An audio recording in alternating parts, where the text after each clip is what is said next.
Hello la team colo, je reviens vers vous pour vous faire une vidéo comparative et mon ressenti par rapport au stylo gel. Je ne vais pas parler des feutres acryliques dans cette vidéo, mais juste des stylos gel parce que ça fait maintenant une bonne année que je les utilise et je pense pouvoir en parler.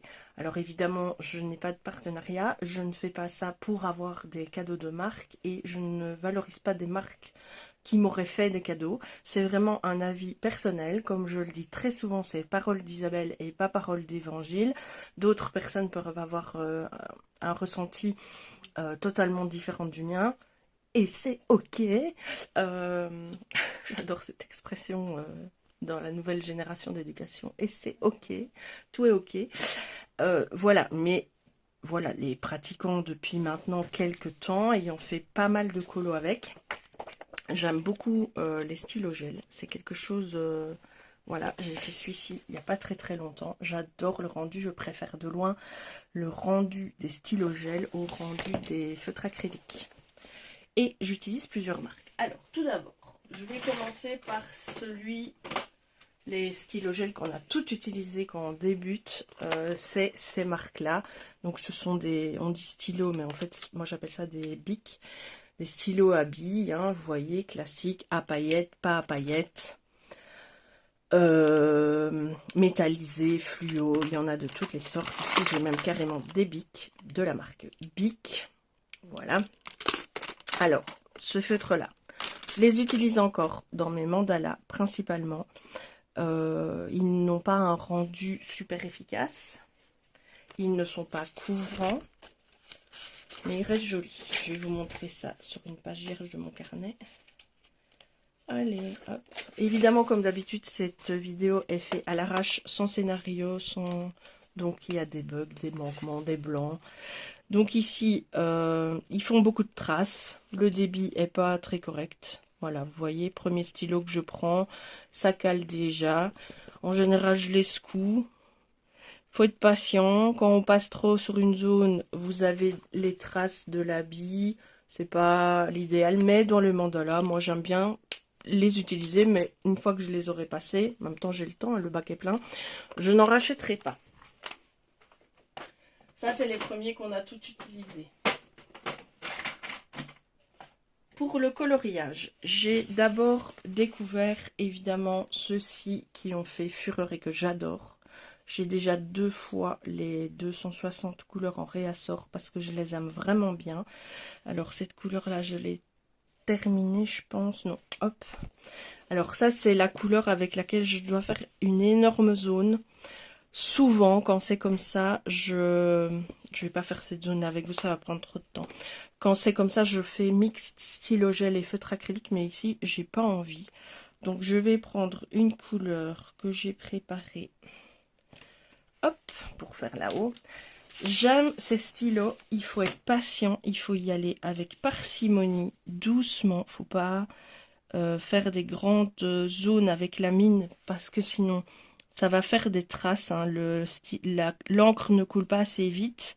Et du coup, ça fait des petites lignes blanches dans l'encre toute fraîchement déposée. Mais j'aime beaucoup. Je dis souvent que quand je travaille avec ces stylos gel-là, ils ont pour moi, ils ont un effet méditatif. Parce que je suis obligée de prendre du temps et à la fois de me concentrer pour les contours. Et j'adore vraiment... l'effet que ça me fait au niveau du moral. Alors, les points positifs, hyper couvrants, on ne passe qu'une fois. Une très large gamme de couleurs. Hein, vous avez 260 feutres. Voilà, vous avez de tout. Ils ont fait des couleurs foncées dans les verts et dans les bruns. Pas encore aussi foncées qu'on pourrait le souhaiter pour certains colos, mais quand même très variés. Peu de feutres se ressemblent. Je vais vous montrer plus facilement ici voilà nuancier, pardon. Vous voyez, il y a des légères nuances, mais elles sont là. Je les ai rangées par boîte, hein. Je les ai pas rangées en faisant les nuances des couleurs. C'est trop chronophage de faire ça. Hop. Et ici, vous avez les toutes nouvelles couleurs qui sont sorties. Alors, vous avez aussi, ici, vous les voyez même presque pas à l'écran. Vous avez ces teintes très, très, très, très claires, ici et ici. On ne les voit pratiquement pas. Mais ça peut aider quand on veut faire un effet perle, quand on veut faire... ça se voit quand même, je vais dire. Quand on les utilise dans un colo, ça se voit pour faire le bleu des yeux. Par exemple, moi, je déteste quand le bleu des yeux, c'est ce bleu-là, je le trouve trop flashy. Mais prendre celui-là, ben, ça, on voit quand même la différence. Il y a un brillant doré argenté, mais il n'y a pas de métallisé. C'est tout des mats. Et ça, j'aime aussi beaucoup le côté mat de la matière. Sur des petites zones, c'est l'idéal. La mine est hyper fine. Hein. Donc, vous avez quelques feutres où l'encre ne coule pas efficacement et ça fait des petits hachurages. Mais c'est vraiment... Moi, sur l'ensemble des feutres, j'en ai peut-être 2 ou 3 qui ont des ratés. Mais encore, avec de la patience, ça fonctionne quand même. Et c'est vraiment mon number one dans les stylos gel. Ce n'est pas de l'acrylique, hein, c'est bien du gel. C'est vraiment mon number one. Les moins... bah, c'est qu'il faut de la patience. Ça met énormément de temps de faire un colo avec ces stylos-là. Ça, c'est une évidence. Autre moins, c'est que ça s'abîme très facilement en passant un coup de crayon, un ongle, un doigt même. Bah, ça fait des griffes, ça griffe l'encre. Donc ça c'est un fait. Bon, moi perso je ne couvre pas, je ne vernis pas, je ne mets pas de feuilles transparentes pour pardon, assurer la pérennité de mon colo. Je l'ai fait, il est dans le livre, il s'abîme, c'est la vie normale. Hein. Je voulais vous dire un autre plus. L'effet couvrant, il est bien là, vous le voyez. Hein. Alors ces feutres-là, ils sont plus foncés quand ils sont posés et ils s'éclaircissent au séchage. C'est donc l'inverse des feutres acryliques, faut le savoir. Donc quand vous voulez tester une couleur, attendez bien qu'elle sèche afin de voir la couleur réelle. Parce que ça change quand même pas mal du non sec au sec. Il faut être logique. Alors, hop, j'achève mon petit A avec mon feutre. À la différence des feutres acryliques, avec ces stylos-là, quand vous avez rempli une zone et que vous vous êtes trompé, c'est difficile de repasser avec un autre stylo parce que la mine est très fine et c'est pas vraiment une bille qui est dedans. Et ça gratte, donc la couleur que vous repassez en seconde couche, elle va faire beaucoup de rayures. Elle ne va pas se poser de manière uniforme comme ici. Donc il faut, moi ce que je fais quand je fais un raté comme ça, c'est je fais des petits points comme ça. Il faut avoir de la patience, mais je ne fais pas de lignes parce que sinon les lignes se creusent et ça ne va pas. Voilà, ça c'était une chose que je voulais encore vous dire aussi. Si vous les utilisez dans des colos simples sur du crayon, là il faut plutôt fixer parce que si vous grattez ou quoi que ce soit, ils s'en vont. En tout cas moi, ça s'en va. Ici sur le papier, non, ça accroche bien, mais si vous les mettez sur du crayon, ça ne tient pas s'il y a un coup. Ça tient dans l'absolu, mais ça ne tient pas s'il y a un coup ou un grattage dessus. Voilà ce que je peux encore vous dire de ceux-là. Mine fine excessivement intéressante pour tous ces colos dernière génération ultra détaillés qu'on nous fait faire. Inutile à utiliser dans le tome 1 par exemple, vous allez devenir fou, c'est pas le but, ça va vous mettre des années, il y a des tellement grandes zones, même les traits noirs sont très très épais, donc c'est pas forcément utile de les utiliser dans ce cas-là. Je pense que j'ai tout dit pour cette gamme-ci. Si j'ai d'autres choses à dire, je vous le dirai au fur et à mesure. Deuxième gamme dans laquelle j'ai investi et que j'aime tout autant, ce sont ceux-ci. Alors, il y a moins de couleurs, il n'y en a que 96. Je les ai rangés comme ça dans un bac et pas dans une trousse. Je les ai numérotés bien qu'ils soient numérotés. Oui, bien, Isa, tu mets en même temps. Attendez, hop. Voilà. Voyez, mais c'est très galère, je trouve, déjà à lire et en plus à trouver. Donc moi, je les ai renumérotés à ma façon, comme je fais chaque fois. Mine plus épaisse. Stylo à billes pur jus. L'encre se déverse beaucoup plus que pour ces stylos-là. Ça, c'est bien aussi, c'est que l'encre se déverse avec parcimonie. Alors, il y a des filles qui enlèvent le bout, qui mettent de la pâte à fixe ou quoi pour que ça débite plus vite. Je n'en vois pas l'utilité si on travaille avec patience. L'encre se débite très bien. Vous voyez, hein, je viens de faire cette zone-là. C'est pas encore tout à fait sec, mais c'est très bien couvert. Il n'y a pas de souci majeur. Alors, le 766, c'est pour faire le B. Est-ce que j'ai du B par là? Non. Mais je pense que je me suis trompée. J'ai fait... Ah non, c'était D, ça. Oui, ok. Autant pour moi, B. Ça, c'est un gros exercice pour moi. C'est de reconnaître les lettres B, D, tout ça, depuis cet incident technique qu'est le Covid long. Ben, c'est des choses où je dois vraiment faire super gaffe. Alors, je vous raconte pas quand il y a des symboles presque similaires. C'est un gros travail de concentration pour moi de distinguer tout, de faire les liens logiques, parce que je peux très bien confondre d'un endroit de la page à l'autre deux symboles, mais la plupart du temps, je suis assez concentrée pour m'en sortir. Mais là, comme je vous parle en même temps, ces feutres-là, alors, inconvénient, plus d'encre qui se déverse et parfois la bille qui arrête de tourner. Donc, ça vous fait un gros pâté de traces dans la zone que vous êtes en train de faire, mais de nouveau, moyen de rattraper en faisant des petits points, c'est toujours moyen de rattraper. L'encre qui se débite se débite plus vite que dans ceux-là, donc deux inconvénients, ça sèche beaucoup plus lentement et le stylo se vide très vite. Donc ceux-là se vident beaucoup plus vite que ceux-ci. Bizarrement, on fait moins de colo avec ceux-là. Évidemment, la mine étant plus large, ben, c'est moins évident pour les petites zones, mais on s'en sort. Il suffit de... Vous savez, l'encre coule quand la bille s'enfonce au moment où vous poussez sur le stylo. Donc, il ne faut pas tout le temps pousser sur le stylo. En fait, quand vous avez une micro-goutte de produit qui s'est mise sur le papier, si vous n'appuyez plus sur la mine, vous pouvez la répandre dans des zones beaucoup plus étroites, afin que le produit se diffuse bien dans les zones toutes petites. Si vous poussez tout le temps sur le stylo, vous aurez tout le temps des sortes de pâtés, parce que l'encre va se dévider, c'est comme les Posca en fait. Avec une mine beaucoup plus petite, mais c'est le même principe que les Posca. Ce n'est pas de l'acrylique de nouveau, c'est une sorte de gel. Ça se griffe tout autant que les premiers stylos que je vous ai montrés. Je les aime aussi énormément, et vous avez la version mat également, et aussi... la version paillette qui est tout autant achalandée que la version mat. Vous avez le même nombre de feutres et franchement les paillettes sont magnifiques. Elles font de très beaux rendus. Je les utilise parfois en colo au lieu d'utiliser les mats pour certaines. Par exemple, je fais souvent l'eau avec les pailletés pour donner une espèce de reflet. Je vais vous montrer un colo hors mystère que j'ai fait rien qu'avec ces stylos-là. Pour juste... Ça me permettra aussi de vous montrer un peu ses points faibles. Donc vous voyez dans les grandes zones, on voit quand même des traces. Hein. Les paillettes peuvent se diffuser. Désolée pour le chien. Les paillettes peuvent se déposer plus ou moins fort quand on les utilise. Faut toujours les utiliser aussi dans le même sens. Donc ils font plus de traces.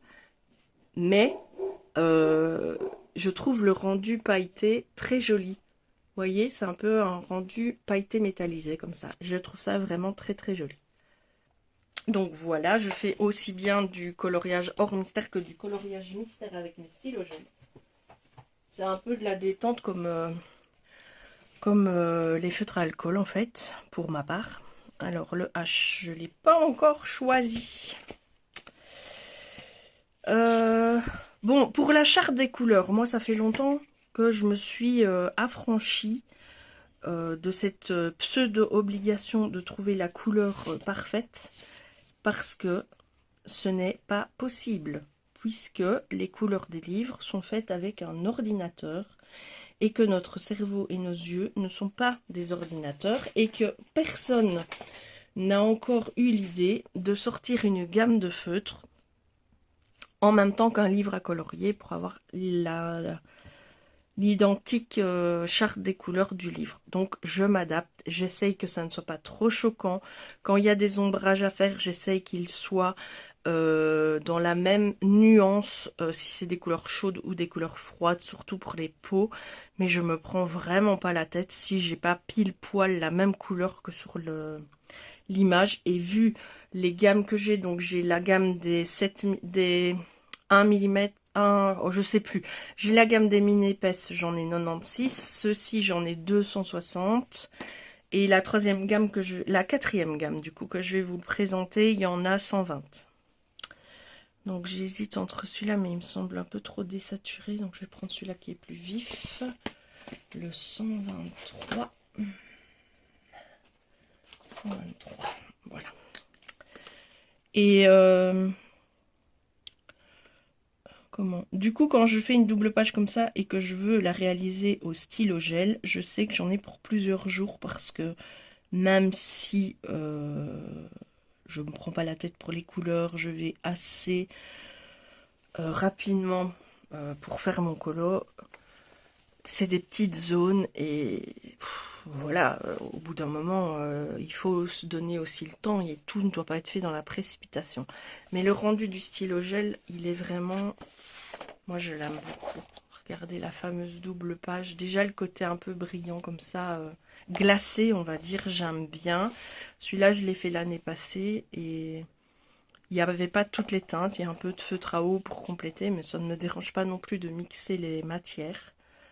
Il n'y a pas grand-chose qui me dérange en colo, en fait, à part ne pas m'amuser. C'est une chose principale qui me dérange. Si ce que je fais est une corvée, alors ça me dérange. Donc, pour continuer, maintenant, je vais vous présenter la troisième gamme que j'ai achetée récemment et qui, pour moi, est un beau flop. Je l'utilise quand même. Ce sont ceux-ci. Donc, c'est une version de ceux-là, si vous voulez, de la marque Gagna. Mais ils sont pas efficaces. Ils sont pas efficaces. J'ai utilisé donc le F12 pour faire le sol, un peu sableux. Ils sont pas du tout couvrants. Ils font beaucoup de traces. Ils laissent beaucoup de zones blanches. Vous voyez, quand c'est mouillé, on croit que tout est couvert. Et en séchant, on voit que le feutre a eu plein de ripages, que la bille a calé à plein d'endroits. Donc, je ne suis pas extrêmement satisfaite. Toutefois, je les utilise quand même. Parce que je les ai achetés. Et c'est pas non plus le... Comment je vais pas rendre le colo du siècle dans un concours. Donc, le but, c'est aussi de... Voilà, le faire, mais s'il n'est pas excessivement parfait, franchement, c'est pas un souci. Il y en a 120, ils sont sur Shein, c'est là que je les ai achetés. Mais franchement, pour moi, ça ne fonctionne pas. Voilà, c'est pas efficace, pas couvrant, plein de ratés. Le débit, il coince tout le temps. Et ça fait un effet mat comme les feutres acryliques. En fait, ça ne fait pas du tout l'effet stylo gel que j'ai dans les autres. Voilà, maintenant la gamme de couleurs est pas mal. Hein. Je vais vous la montrer. Hop. Non, ça c'est mes Gagna acryliques. Je vous en parlerai évidemment dans une autre vidéo. Donc ici, vous avez le nuancier pour ceci. Voilà, toujours des couleurs fluo, des couleurs assez foncées, des gris assez foncés, vous voyez. Les bruns aussi, vous avez des couleurs assez foncées. C'est très très intéressant. Ensuite, vous avez les brillants qui ont aussi de très très jolies couleurs pour faire des effets perles ou même pour s'amuser, pour faire la mer. Moi, j'aime bien utiliser ceux-là. Ça fait le reflet de la lumière sur l'eau. J'aime beaucoup. Et donc, les derniers, les lingots. Voilà, ils sont ici. Vous avez aussi une belle, un beau nuancier. Hein. Il y a aussi des couleurs très foncées. Le problème, c'est qu'à l'usage, c'est plus de boulot parce qu'on doit repasser, on doit faire attention, parfois il cale. Le stylo, la bille ne fonctionne pas. J'ai le cas ici quand j'ai fait le nuancier, ici. Voilà, je sais que j'ai refait un colo après avoir fait le nuancier. J'avais deux stylos qui étaient complètement bloqués. Vous voyez ici aussi, la bille, elle ne glisse pas bien, donc ça ne fait pas un beau rendu. Donc je suis assez déçue. Mon amie m'a demandé pour les prendre pour elle, mais je lui ai dit non parce qu'elle est gauchère et elle galère déjà avec ceci parce qu'il faut les tenir bien droit, je trouve, pour avoir un bon débit. Et comme elle est gauchère, elle a tendance à les tenir un peu penchés, donc pour elle, ça gratte énormément le papier et elle n'aime pas beaucoup la sensation. Donc je lui ai dit, ceux-là, n'essaye même pas, tu vas caler l'habit, s'ils ne sont pas bien droits, tu vas caler l'habit toutes les 3 secondes et ça va te gonfler convenablement. Donc je lui ai déconseillé. Et je vous les déconseille aussi, n'investissez pas dans ceux-là, ça n'en vaut pas la peine. En plus, je pense qu'ils sont très peu remplis et qu'ils vont se vider assez rapidement en 1 ou 2 colos. Donc ne dépensez pas vos sous dans cette gamme, je l'ai fait, mais ne le faites pas. C'est à peu près tout ce que j'avais à vous dire sur les feutres acryliques. Je réfléchis, mais oui. C'est pas des feutres acryliques, c'est des stylos gel. Évidemment, have fun. Amusez-vous quand vous faites un colo. Si vous, le feutre à eau, ça vous éclate, ben, n'hésitez pas. Moi aussi, hein, ça m'éclate le feutre à eau. Mais pas pour des petits colos comme ça. J'aime bien le feutre à eau pour les colos où il y a des grandes zones à faire, que ce soit en petit rond ou en ligne. Si vous aimez les marqueurs acryliques, utilisez-les. Mais surtout, ne vous prenez pas la tête pour avoir un rendu parfait, que ce soit en rapport à la charte de couleur ou en rapport aux traces. Je sais que ça peut être aussi une forme de plaisir et de satisfaction que tout soit parfait, nickel, mais apprendre à lâcher prise, à voir que la perfection n'existe pas au fond et qu'il y a toujours des petits ratés, ça peut être pas mal aussi. Amusez-vous, c'est le principal. Sur ce, je vous dis à bientôt. Merci d'avoir regardé cette vidéo. Je vous montrerai évidemment ce colo dans les colos terminés. Je le fais pour 2 challenges. Le road trip, je dois faire une double page et j'ai choisi celle-ci. Et le tu préfères 2026, je préfère le roi lion à Nemo. Donc j'ai choisi le roi lion et je me suis dit pourquoi pas faire cette image qui est vraiment sublimissime. J'aime beaucoup l'illustration, donc je m'y attelle. Voilà, je continue, je retourne dans ma bulle et je continue à remplir toutes ces petites zones de couleurs afin de faire apparaître le dessin. Je vous embrasse, à bientôt, faites ce que vous avez envie de faire dans la vie et surtout faites-le avec plaisir. Bye bye.